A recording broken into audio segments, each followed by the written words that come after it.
Welcome to the Journey 2020. Charles Morris coming off the weekend. Hope that you had a blessed weekend indeed. So funny that we're now officially 2023. Can you believe it?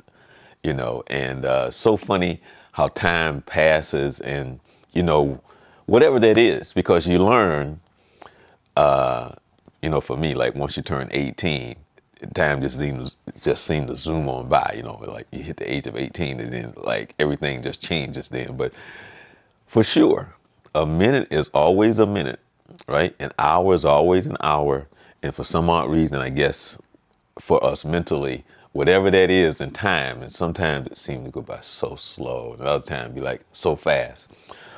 But we're already in the year 2023, and just wonder what's up and coming for this year. And as a matter of fact, that's one of the I have a guest today that's kind of help us out because I got a million questions. She don't know. I've been dying to talk to her for a long time. But anyway, a few weeks ago, I had on a gentleman who came up with the concept of the Journey 2020, Dr. John Robinson, clinical psychologist. Been working with him for well over 20 years. And I had him come on the show. And the reason why I had him come on the show was because I had some questions about a sociopath, psychopath, and a narcissist, because I was telling them about some people that I've, kind of dated or associated with, and you young, and then when you get older, as you go on in life, and he kind of said, yeah, that's what happens when you recognize stuff. So when you reflect back, I'm like, wait a minute, I think I was dealing with a sociopath. And the first time I ran into that narcissism, it was so different. I was sitting there puzzled, trying to figure this person out because it was different. And so if you get a chance, go back into the archives. And he says that we're going to do a part 2 because he wanted, after we finish the show, he said, Charles, I want to come back and finish up because I need to go more into the differences between them. But also on that, we're going to do a show on having anxiety, because he's going to be shocked when I tell him my stories that I had no idea when they was talking about the anxieties attack, and I couldn't relate to what they was talking about, even though it was me. And then when I started to understand what they were talking about, I was like, wow. And then there's a few other things that we're going to talk about to kind of help us better understand some of the personalities and stuff that we may encounter, and you're able to recognize it for no other reason than observation. And then you can be like, oh, give you a better idea. But I say all of that to say, when you want to talk about sociopath, psychopath, narcissism, this is the show today, because I got to bring I got to bring in somebody who have been on the show a few times, but she hasn't been on in a while. And so I think she should have like a monthly place on the show to talk about this madness that we've been going through since 45 been in the office. So I won't even talk about that, whatever that spirit is. But anyway, welcome back to the Journey 2020. So happy to have you on the show. How have you been? It's been a long time. It has. It's been too long. So I want to thank you for giving me this opportunity and allowing me to come and speak about kind of what to expect in Florida and what's going on with all this craziness, and also happy Black History Month as well. Right. And so, but you got to tell people, because see, I didn't properly introduce you, because you need to tell us about your association with the Florida Democratic Black Caucus. So won't you introduce yourself so people will know why we're able to have this conversation? Right. Well, thank you. So, I actually founded the Democratic Black Caucus in Santa Rosa County. I was the founding president. Currently, I'm still a member. I also help on the state level. So, I do a lot of outreach to folks who are in office, and just trying to see where we're at, where we're going, and trying to help facilitate what our needs are here in the state. Okay, now you've been on the show a few times, and we talked about some things in relationship to the political side on on so many different levels. Now, I have no idea where you want to start, but I will say this right here. I've had so many questions for you over the period of the year, and I don't know Wow. where to start. But I will say this right here. I'm going to let you take it where you want to go. But every time, because since 2013, when Commissioner Ains contacted me and said the Black Caucus is coming to town and they need some help with the video, and that's when I met Jill and all of you guys during that time. So since 2013, I've been whenever you guys come to town with your conference in Tampa, Miami, you guys ask me to come and do stuff.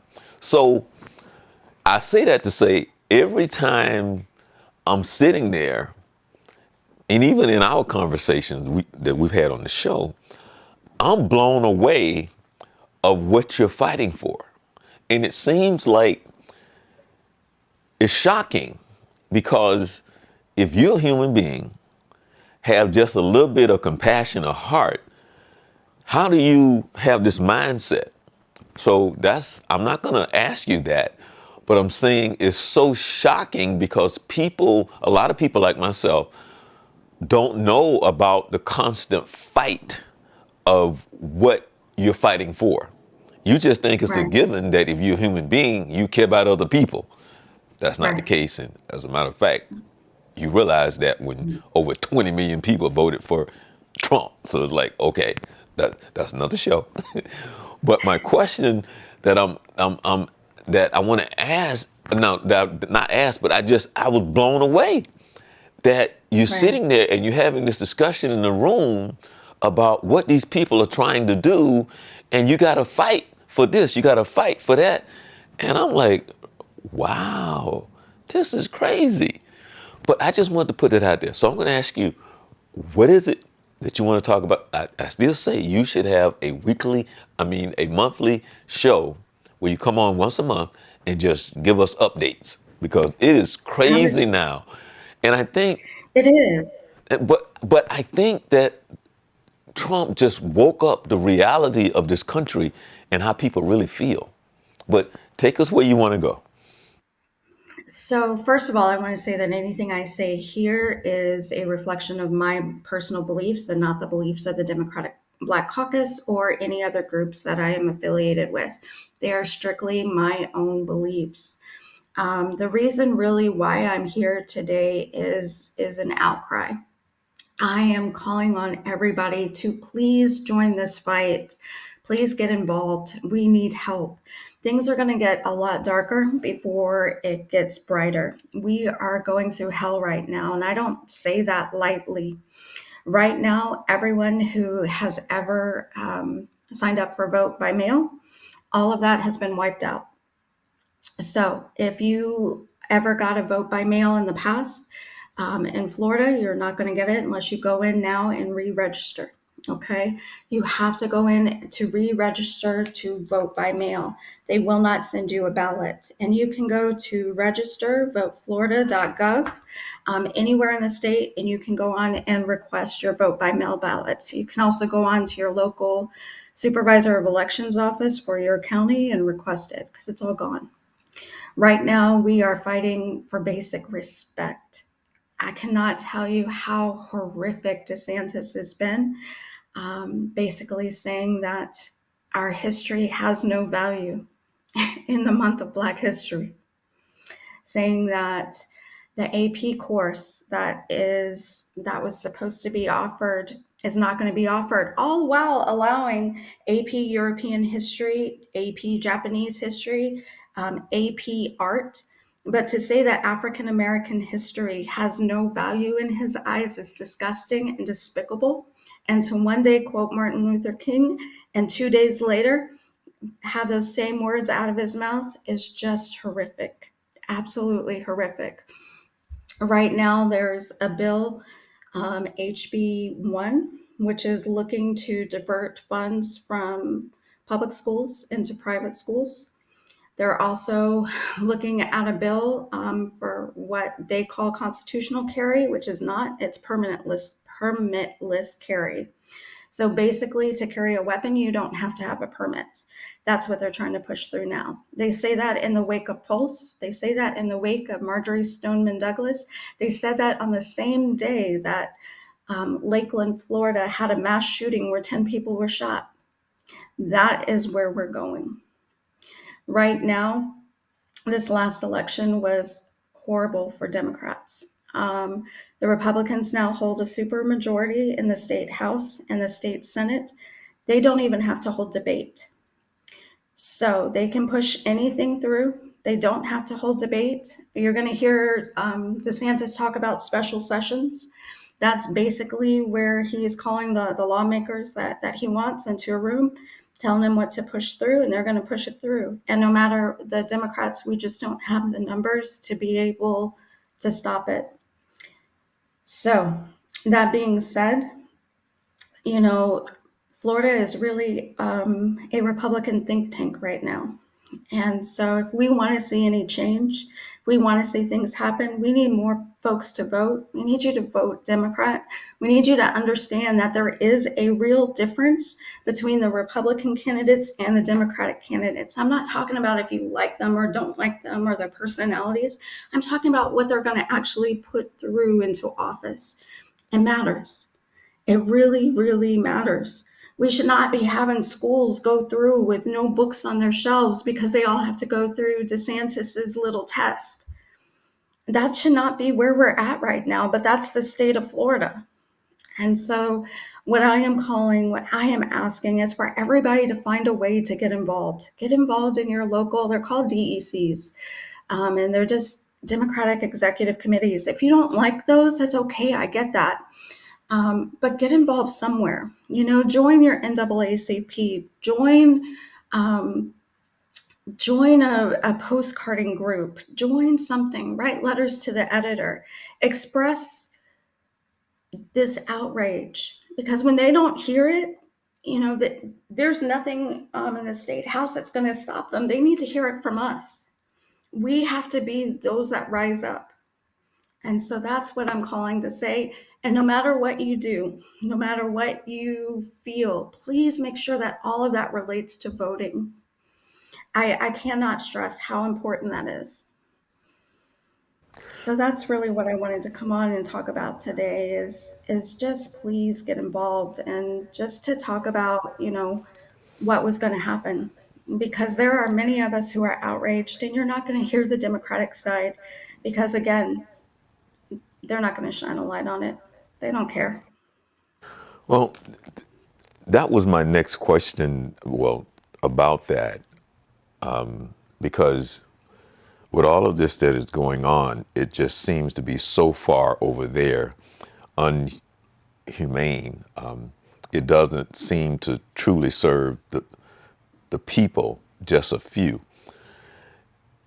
And so I want to ask you, are there any Republicans that you know trying to push back on some of this in any kind of way to go, no, this is not right? Have you met any at all? No, not in Florida.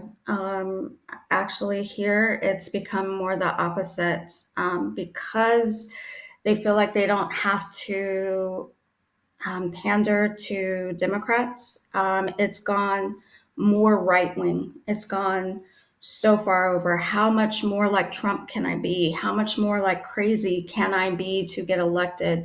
It's fighting each other to see who is the most right wing within their party, and that's what's really driving it. And it's also where funds are coming from, which is a big part that we often don't talk about. As Democrats, we hate talking about money. I mean, we talk about it all the time because we need it, but for the Republicans, it's different. How they fund their campaigns just runs a little bit different, and so the ones who are the most outlandish, the ones who get the most news time, even if it's good or bad, for them, that's free press. That gets their name out. It shows that they're so-called doing something, even though that they're not, except hurting people.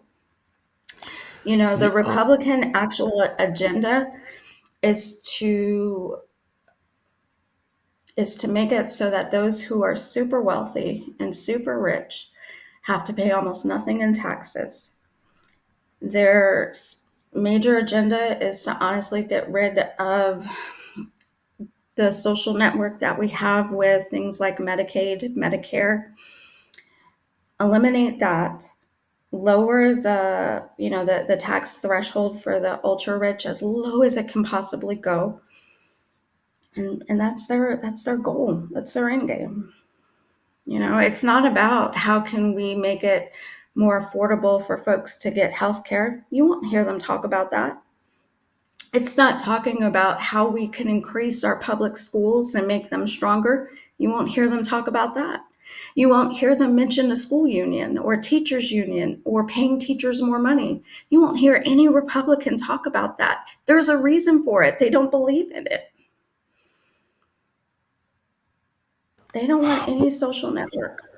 And then, what I think what I struggle with, and maybe because I don't live in the real world, and that's what I found out that I don't live in the real world, because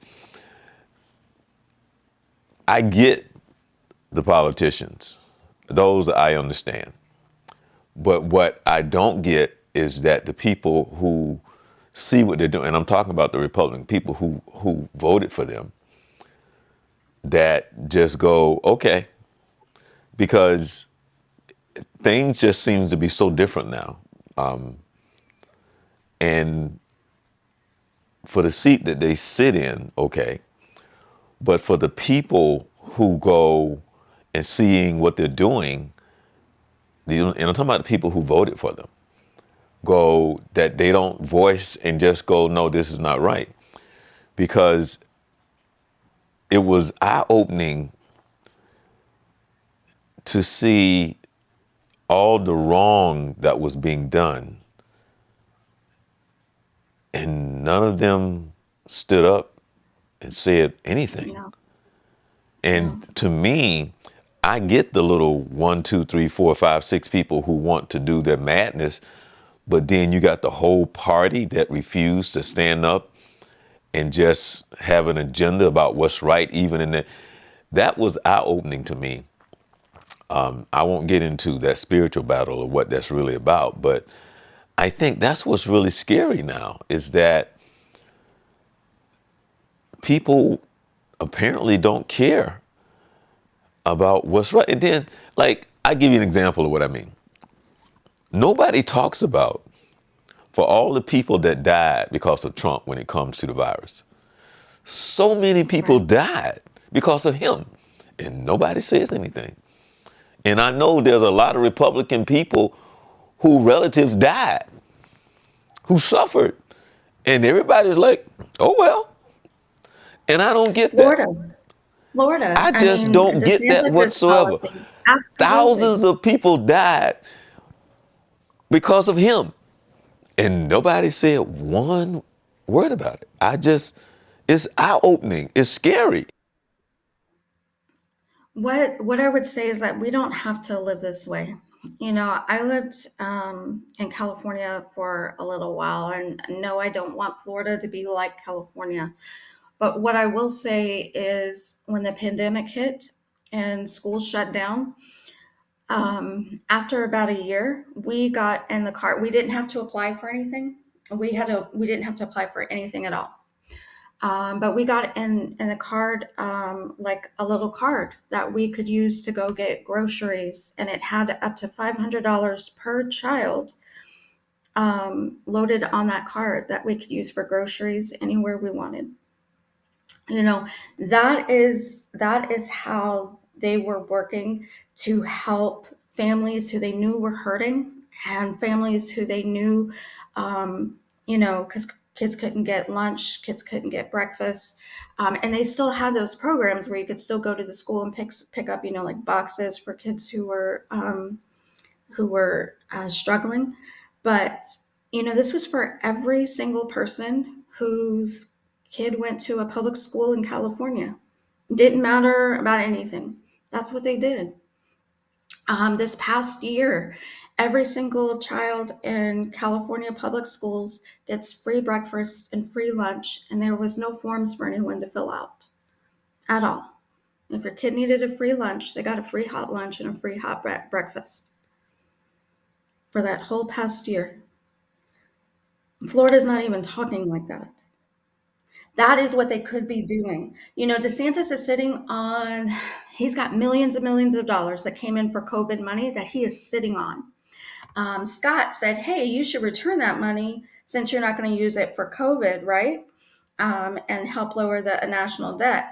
DeSantis went back to Scott and said, no, you need to get your house in order. There's no way I'm giving this money back. And he's going to use it for whatever project he wants. That's DeSantis. That's the difference. Wow. I mean, that's where we're at. He could literally give kids, every single child, for a year. I'm not saying both. California has outrageous taxes, and I'm not advocating for that. Gas prices were horrific. I'm not advocating for that. But what I did see is I saw a governor who used what he had to give every single child that went to a public school a free breakfast and a free lunch. You know what I saw our governor do? I I saw him put teachers at risk, children at risk. I saw him yell at students for wearing a mask, for trying to keep him safe. That's what I saw. And right now, I am seeing a front on who we are. I'm seeing a front on our culture. I'm seeing um, just madness.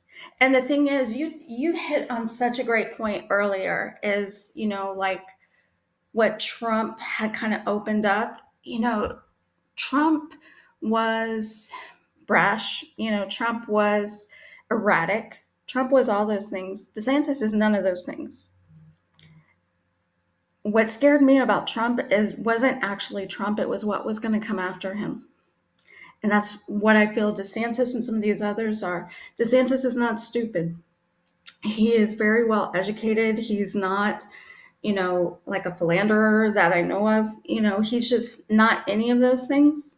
He's smart. He is gonna insidious. I mean, it's just really awful. And so I know he's got a book. It's going to be coming out this month, towards the end of this month. And we're expecting either this month or next month, he will probably make his announcement for the presidency. And that's just conjecture. It's just my opinion. But that's after that book drops or right before that book drops. Yeah. What's the So what's the what name of the he's book? doing I here. don't ever want to be black. What's the name of the book? No, I don't even know, nor do I even care. It's something freedom, but freedom is not what any of us have felt here. So, yeah.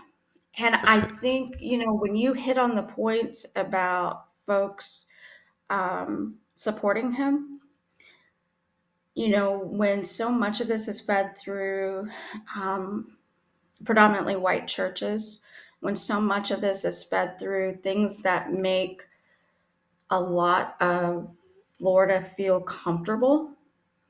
When you get this rise in white Christian nationalism, that's where a lot of this is coming from too. So it is so many different angles that it's hitting at. But I encourage all of your listeners, listen to them talk about health.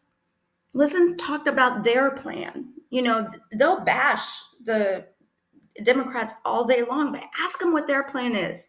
It's not to help cover people. No, they want to strip all of that away.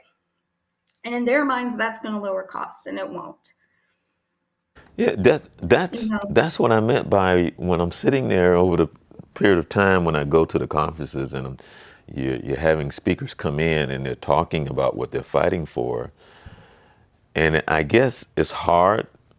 I guess it's eye-opening for me. And still, it's just, how do people look at them? And I get them because, but what I'm saying is the people put them there on their mhm, agenda.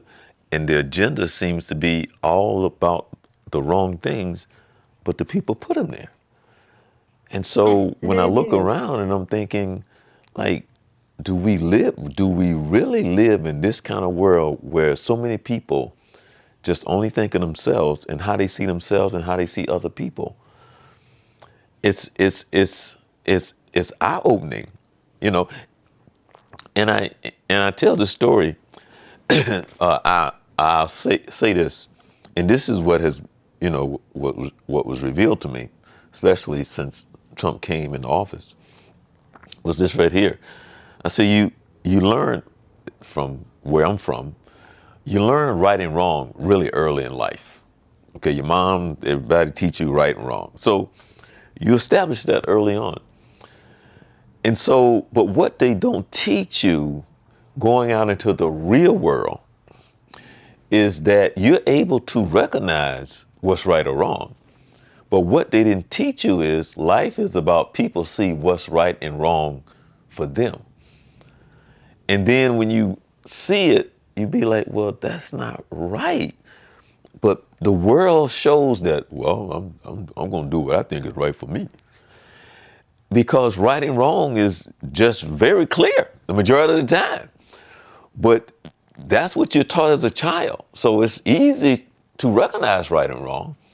But when you grow up and go out into the real world, it's a little different, and it becomes frustrating because you just sit there and go, that's not right. You be like, that's not Well, right. and let's go further into this. Like we are still having to fight for DeSantis gerrymandering the districts, right? Um, Three predominantly black districts no longer basically have control of their district. They've been put into predominantly white districts. They've been split apart. Um, we don't have the power there that we used to, right? So we're fighting that. And he knows that the last time this was done, this was a 5-year battle. He did it right before he went into office. He did it to make sure he got that supermajority in both the state house and the state senate. And he knew it was going to be 5 years minimum. Depending on how the Supreme Court and everything plans out. But he does this. He established an election police force that's only accountable to him. He gets to pick the judges. Oh yeah, and then gets to use our taxpayer money to fight all of this. So that's not Republican money that Republicans raised to fight this, right? But Democrats, we have to use that money that we've raised in different things, whether it be the ACLU or whether it be in Black Voters Matter or whatever it is, to fight the state, to fight what our own tax dollars is going towards. Meanwhile, all that money that the Republicans raised, they can just keep putting it into their folks. They're not using a dime of their money. He takes he restricts our access to the ballot box and takes our taxpayer dollars to hold up that fight from our own communities. I'm going to ask you the That's what tough he's doing. question, though. Okay, and this is the tough question, Christine. How did we get here and how we allowed this to happen? Where is it that we fail ourselves and our community, our people? What is it that we keep doing wrong that we have allowed this to creep up on us and now it's this way? What happened to us? I think a lot of people became apathetic about voting. I think a lot of people, maybe didn't like folks who were running and looked at it more so of, I don't like this or I don't like that, or they became apathetic and felt like all politicians are bad. You know, there's not a real difference between the Democrat or the Republican that I can see. So either I'm not going to vote, or it doesn't really matter. And that's the lie they want us to believe in our communities, that it doesn't really matter. You know, the whole "what have you got to lose" kind of concept. That's there's so much there, but I wouldn't say we failed. I would say we're still fighting. Things are always, it's not a sprint. It's always a marathon. You know, we're going to have setbacks. We're going to have those things that just look insurmountable, can't overcome. I would say in this month, especially in this month, in Black History Month, we've overcome so much. We aren't where we were 100 years ago. You know, um, schools were started with pennies, and look at where they are today. You know, we can still overcome this. It doesn't mean it's going to be easy. It doesn't mean that we're not going to get cut. Vice President Kamala Harris always said, breaking that glass ceiling, it hurts. You come out and you get cut. It's not pleasant. So we're going to have to continue to break those, every single one they put up. And just continue to speak truth and vote. Your vote matters, your voice matters, and get involved. Like I said, write letters to the editor, get involved with like-minded people, speak out. And if there's something that's not happening in your area, start something. You can start a swing left, you can start an indivisible, you can start any one of those groups. There's plenty of resources out there, and I'll be happy to send you some. But yeah, definitely look to see what you can do to get involved, make your voice heard. It's when we all go around silent that we lose. It's when we don't speak up that we lose. It's when we don't vote that we lose. Yeah, and I've always said this, and I say it like this because it's true. The politician, and I'll just be honest. I'll just be honest. Politicians love ignorance because ignorance empowers them, and they know that. And so when they look and they see that you see things the way in which, well, my vote don't count, they love that. They thrive in that because that empowers them. And they know that a lot of people think that way. And so that's how they try to do what they try to do, to feed into more of keeping you thinking that way. I was just recently talking to someone who teaches at an alternative school. And she said that a lot of, because of the alternative school, there are a lot of students in there that are 18 and over as well. They're still going to school, trying to get their high school diploma, whether or not the GED, and so on and so forth. And she was speaking in the terms of asking them about voting. Some have registered to vote, and a lot of them are talking the way that we're talking about now. My vote don't count. I don't da da da da da da. And so I was talking to her about doing a little workshop on the importance of understanding how important it is to vote, because I was telling her that they need to understand that when you don't vote, that is a vote. And when you don't vote, that's a vote to It put other is. people in power. But they don't understand that, because actually you not voting is a vote. And so what I was thinking about doing with her is just coming up with this little program where we would take some of the kids and we will make them city commissioners, maybe about 4 or 5 of them, and we will give them notes of what the agenda is. And so they would be discussing stuff like, I want to raise for this city, I want to raise the age limit from drinking from age 21 to 25. I want to raise the age level of smoking from 21 to 28. I want to do these things in which you have a curfew where you have to be in on a Saturday night, just to give them an understanding of the power of the people that they put in office. So they understand this is what's going to happen when these people are not on your agenda and you decided not to vote. So now you want to have a gun I'm just giving examples. But now you got to wait to the age of 28 in this city because the people that you allowed to be in office have now sit around and discussed and agreed this is what this is going to be in our city. For them to help better understand this is how this works. So from level to level to level to level, from state to federal, however, that they can better understand. So now they're in the classroom, they sit and they see like, oh, wait a minute. Oh, I can't smoke until I'm 25 now? Yeah, because they just voted that that's how it's going to be. Oh, well, I got to be in the house now at 1 o'clock in the morning? Yeah. So they better understand because I don't think they understand that these people and how it works.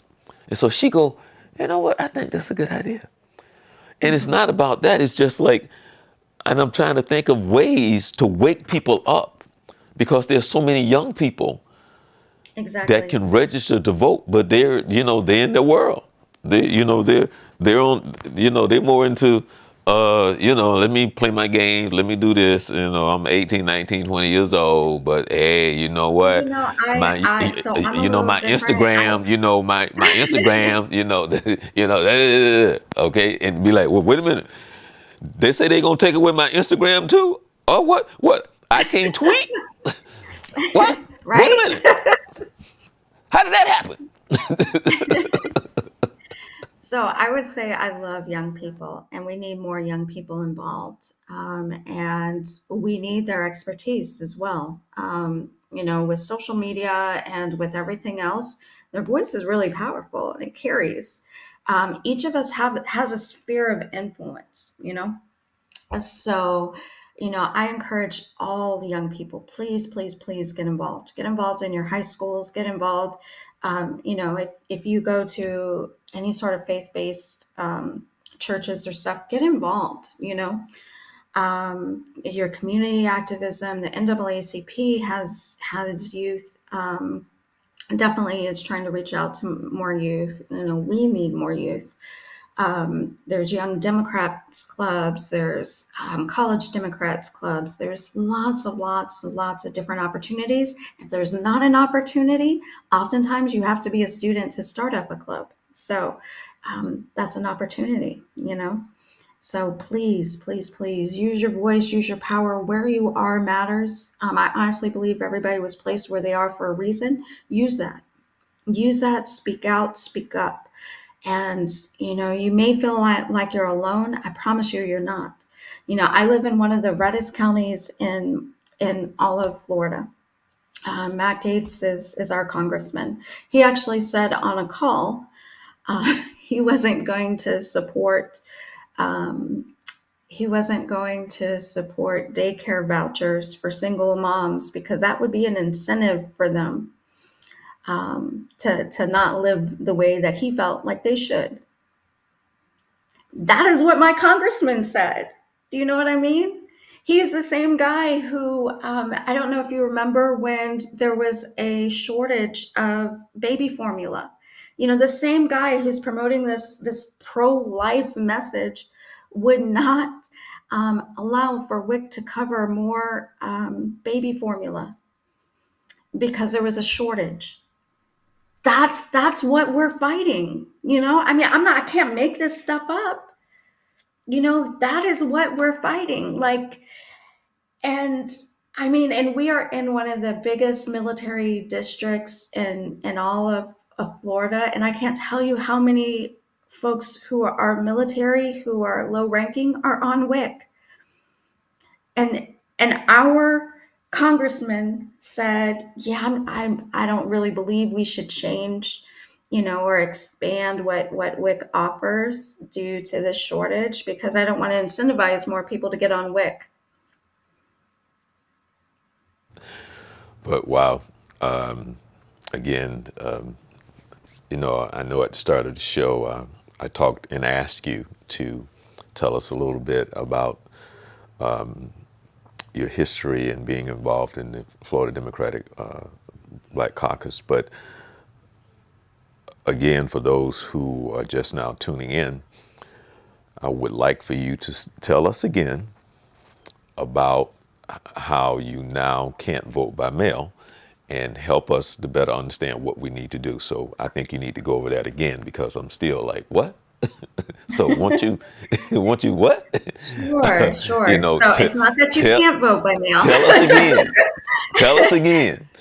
So it's not that you can't vote by mail. It's just that if you voted by mail in the past, Florida has zeroed that out.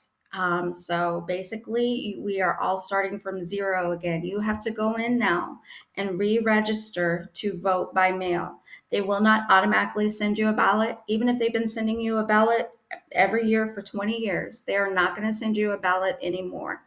So you have to go on. You can go to your local supervisor of elections webpage through your county and register, or everybody in the state of Florida can go to register to voteflorida.gov and you can sign up for vote by mail there. We need as many people as possible to sign up for vote by mail. Even if you choose to vote in person, I encourage you to sign up for vote by mail. One, because there are often special elections, small elections that aren't well advertised. A lot of things kind of get put into those little small elections that you're not really going to hear about. So if you want to know everything that's up for a vote in your county where you live, please go on and sign up for vote by mail. If you choose to vote in person, that's great. I want you to vote, but I also want you to get in your home before you actually walk into the voting booth, everything that's going to be on that ballot. I want you to know what's going to be on there so that you can research it and see. I also don't want you to miss any voting dates or opportunities because, again, there's little small ones that come up here and there that aren't statewide. They don't get a lot of press, and that's where new taxes come in. That's where a lot of things are kind of put in on the sidelines. So please, please go to register to vote florida.gov and sign up for vote by mail and You have know, your family sign up. I want to ask you, and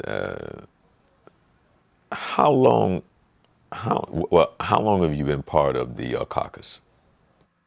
The Florida Democratic Black Caucus, about 8 or 10 years now. So the reason why I ask is, what is different now than it was 8 to 10 years ago? Wow. Urgency, what we're fighting. You know, I remember before we were fighting to get President Obama elected. You know, it was a different feel. Um, we had it was just so different. Right now, we're fighting for basic respect that we don't have. We're fighting to be able to talk about Black history. We're fighting to be able to have true history taught in public schools. We're fighting for public schools.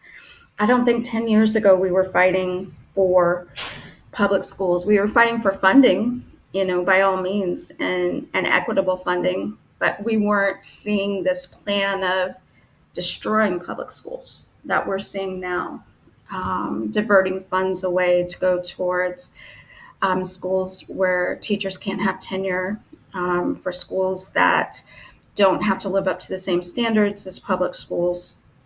And don't get me wrong, I'm not against other schools. I have a problem with it when funding is directed towards that.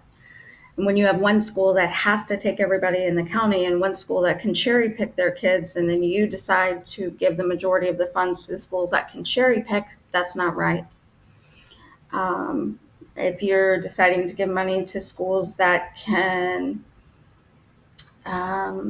segregate, let's be honest. Schools that also may not have opportunities for kids who are disabled or have learning disabilities, and they're left in schools that are underfunded, don't have anything, and then these other schools have tons, and then they can shut down the next day, whereas the public school also can't. So we get left out of that equation, you know. And so I have real problems with that. I have real problems with not recognizing a teacher's tenure, not wanting to for the state to pay them what they're due when they retire. You know what's going on right now in higher education, with DeSantis coming in like into the new Florida college and basically saying everybody who doesn't agree with him he's going to fire. Doesn't matter if you have tenure, doesn't matter what it is, you're going to be gone. And they're going to put millions of dollars into hiring people at less pay. Yeah, that's his goal for higher education. Come on now. And this is coming from a guy who went to an Ivy League school. Really? Yeah. Yeah, well, yeah, that really doesn't say much about. Well, anyway, I'll leave that alone. I But won't that's think what of he's doing no with our because people. state higher education. That's what he's Well, doing with our state higher education. well, So, and Florida has had an incredible higher education. We've really lacked in high schools. We really need to do better there as far as meeting standards. But our colleges are some of the top in the nation. And he is single-handedly within a year just pushing this right wing, again I'm going to call it Christian nationalism, agenda. And it's not the way any you know college should be run anywhere. well, and again, like I said, the more you talk, the more it's sad that people sit back, and I'm just talking about. I'm not even talking about Democrats. I'm just talking about people just allow this to happen. I'm talking about people. Your party is doing this, and you're quiet, and it just there's something just not right in who we are as people. I would like to think that the majority of the people in this country are good people. There's going to always be that madness, and always going to be those who are going to do wrong and don't care. But this is so widespread, and it just blow. Well, I mean, the whole Trump thing and all that craziness, and nobody stood up, and to this day, they still have a problem standing up for Are it. cowering to him. Absolutely. Absolutely. And then so we have the leftover effects. I call it the Margo Largo effect. We have the leftover effects of Trump. And then we have like this new kind of establishment with DeSantis. And it's ugly. And it's all here in Florida. And this is what DeSantis wants to take to the rest of the nation as president. This is what he's saying is the best of the best. I don't know how you can look at the students and the families, of Marjorie Stoneman Douglas and say permitless carry is your best idea to keep students safe in Florida. I don't know how you can say that. I don't know how you can say that with any consciousness. And to stand there with so many officers and have them give this press briefing, oh, I was disgusted. I was just disgusted. But again, it's who he is. He has shown himself time and time again. It's who he is. He's dangerous. His policies are dangerous. His thought process is dangerous. And let's not forget this. He used to be in Congress. That whole crazy group of Congress, of like the Matt Gaetz and the Marjorie, Greens and Jim Jordans and all that. He founded that caucus. Let us not forget that Freedom Caucus. That's what he founded. Well, see, now it makes sense. Now he makes sense because he's part of the Looney Tune group. Okay. Well, see, now it makes sense more than anything. It's like, so oh, He okay. founded that. Let us not forget when he was running against Andrew Gillum, that Andrew Gillum even brought it out in one of the debates. He wasn't just part of a racist Facebook group. He was an admin. He was an admin. Their goal is to steer thoughts towards a certain place. Take away stuff they don't like, make sure stuff is amplified that they do like. That's who he is. That is who's running our state right now. His comeback to that was, oh, I didn't realize I was part of that Facebook group. I'm a part of several Facebook groups. He was an admin. Again, not just a member, an admin. That was his comeback. You know, he can say whatever he wants all day long. All I know is that his policies are dangerous for Florida. They're dangerous for Florida seniors. They're dangerous for students. Um, they are dangerous, and because he is who he's pushing stuff through left and right. And what I want folks to know is that the Democrats who are elected, they are fighting, but you're not going to hear them because they don't hold any sort of majority. But they are fighting. They are standing up, they're screaming. I would like everybody, go ahead and follow the Democratic Black Caucus. Go ahead and follow, Florida House Democrats, and you will see what they're doing. I promise you, they are working hard day in and out. They've coordinated with Equal Ground. Senator Chevron Jones is doing an amazing job. Leader Fentress Driscoll is amazing. I need my tea.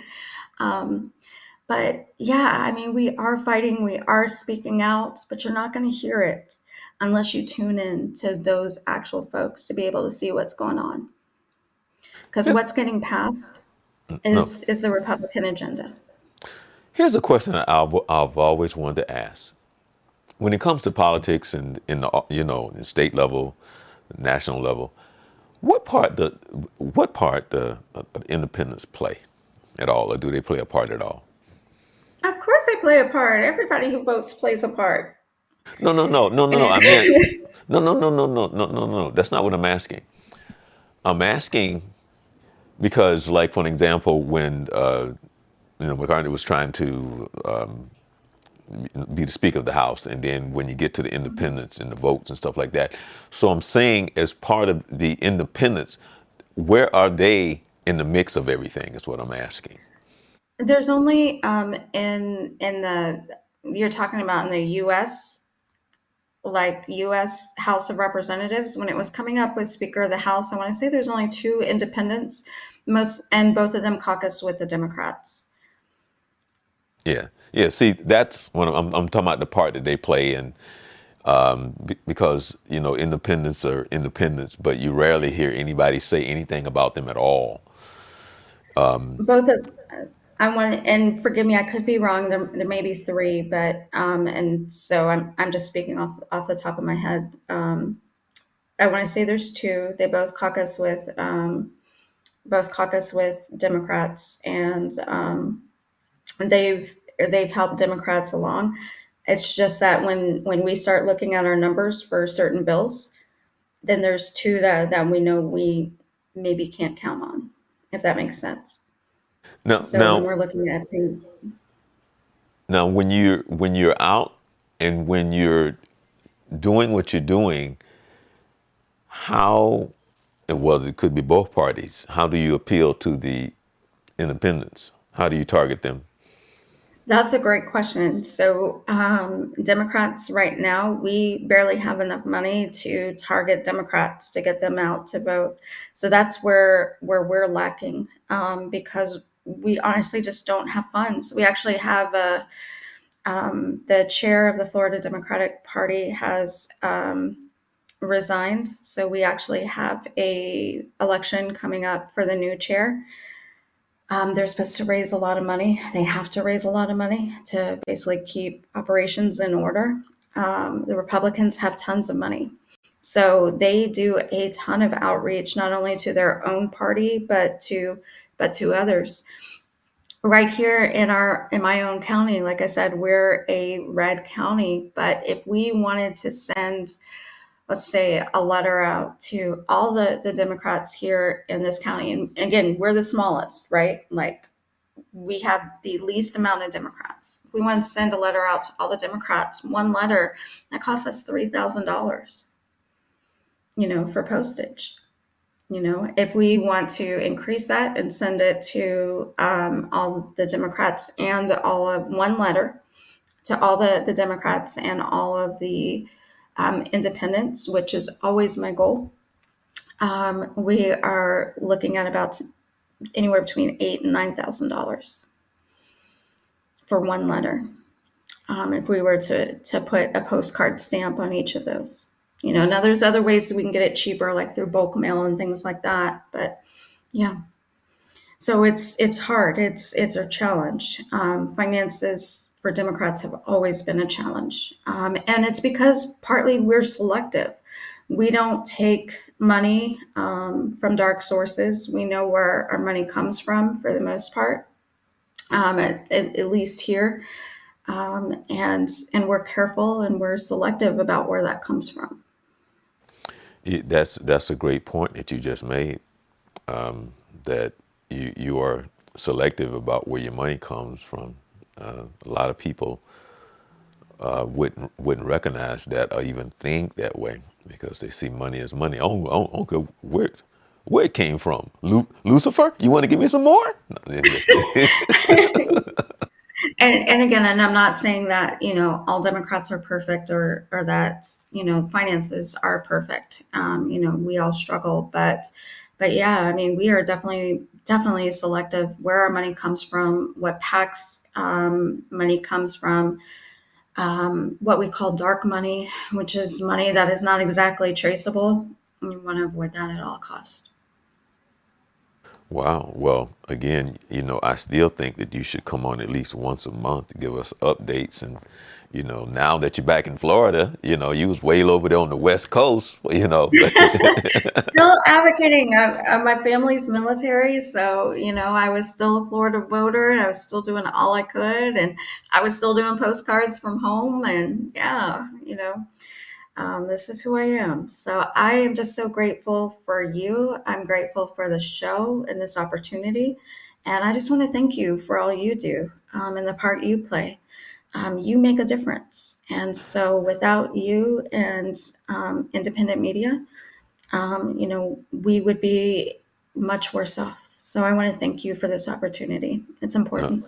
no, it's people like you on the ground level, people like you that care, people that still believe, people that still have hope, people like you that are trying to have the light come on, and, like you said, we haven't failed. It's just that we have to work harder.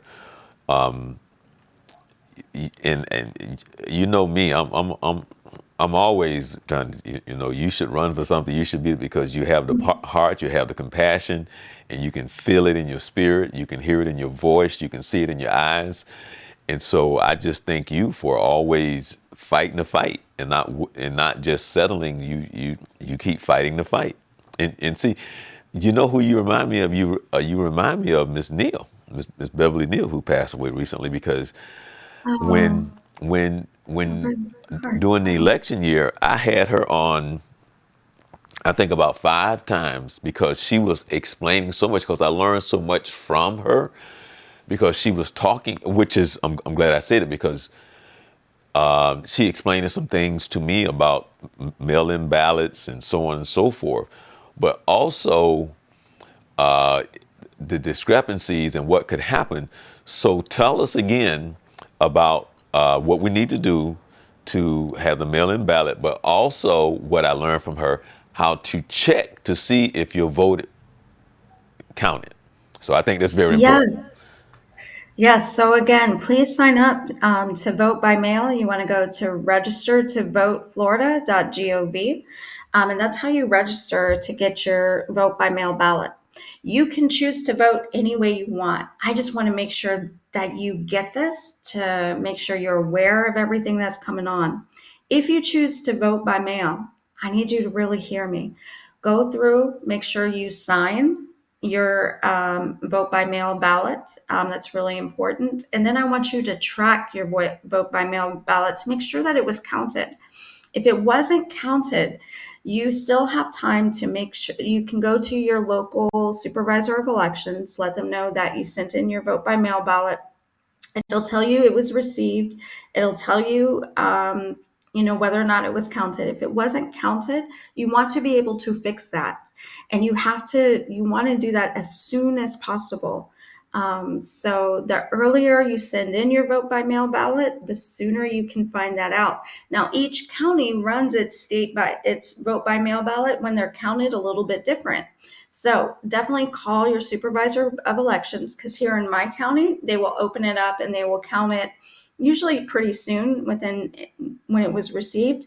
Other counties will not open it up and count it until the actual election date. If it doesn't get counted, you have to go in like that next day and cure whatever problem it was, whether your signature didn't match or whether you signed it and let's say your name had a tilde or an asterisk on it and it just didn't read. So you want to make sure you cure those and just stay in contact with the supervisor of elections. Check to make sure your ballot counts. It can get thrown out. And 9 times out of 10, it's due to not signing it or the signature doesn't match. Like I said, my family's military. We had that same problem. We got a letter in the mail saying that, hey, we've got this, but the signature doesn't match. And my husband had to go through and redo all of his voter registration stuff. And I mean, we've been voting forever and never had a problem. So those things do happen. And please stay vigilant, stay on it, and make sure your vote counts, because that's your voice and you matter. And truthfully, I used to say this all the time. I think about it a little bit differently now, but election day is the one day where, again, it's a little different now, but election day is the one day where we're all equal. Doesn't matter if you live in the biggest house or you live in an apartment. Doesn't matter if you drive a Ferrari, or doesn't matter if you walk to the voting booth. Our vote counts the same. So make sure your voice is heard. So there's a lot of folks who can't vote. So please, your vote matters. You matter. Your family matters. Make sure your vote counts. Wow. Again, I learned, based on what you said, I learned so much from Ms. Neal because she explained to me sometimes there's a problem and they don't even let you know. you know, and then you think, you've sent it in and you think your vote have counted and it didn't. So that's why I That's think it right. was very important for you to explain what you just did and make sure that you do You can go follow on up. and go to track my ballot, Hmm. yes, and see exactly where your ballot is in each step of the way. And even if you sign up for vote by mail, you can still go in and early vote. You can't do both, but you can sign up for vote by mail, see what's on the ballot, and you can choose to go in and vote early, or you can choose to send in your ballot back, or you can choose to vote on election day. You have options. Well, again, thank you so very much. And you've been gone for too long. There's been so much that has been going on over the past year or so, and it's like wow. So, but I always love it when you come on. You enlighten us and you give us so much good information. But we also feel your spirit and your passion. So, thank you for being who you are and for Thank you. trying to make a difference. It makes all the difference in the world. Right. Okay. Well, thank That's it. you. It was a pleasure to be here. All right. All right. That's Christine Forrest. I really appreciate her taking the time to come on the Journey 2020. It's some scary thoughts. The more you talk, the more you hear. And like I said, I've been to so many of those meetings over the years, and I'm sitting up there through my naiveness and ignorance and not really realizing the true battles in the year 2000 and so. You think that we were living in like 17 something. You just don't. It's so hard. No, well, it's eye opening to realize the people mindset and the hatred and how they see themselves and how they see other people. It is just, I don't know. It's more than one can really bear. But that's the reality of the world, and that's me and not living in the real world and needing to grow up and to better understand how this world works. But anyway, I'm Charles Morris. This is the Journey 2020. For questions, comments, or concerns, you can always hit me up with an email. And again, as Christine gave out the web address, you can go register to vote. And so very, very important. And I always say, you not voting is a vote. And you need to understand when you don't vote, you really are voting. And you really are saying a lot either way. You say a lot when you vote. You're also saying a lot when you don't vote. But at least have your vote count for who you are and what you want to stand for. Don't not vote and you vote, which is what you're doing, and you is on somebody else's agenda. That's what is really transpiring. So with that being said, this is the Journey 2020. I'm Charles Morris, and we've been coming to you since 2013, celebrating our 10th year. We got more coming as we celebrate Black History Month this month, the month of February. And we hope to have Christine on again sometime soon. She's always full of information. And it's just crazy. We're in some crazy times, people. We're in some crazy times. Whew.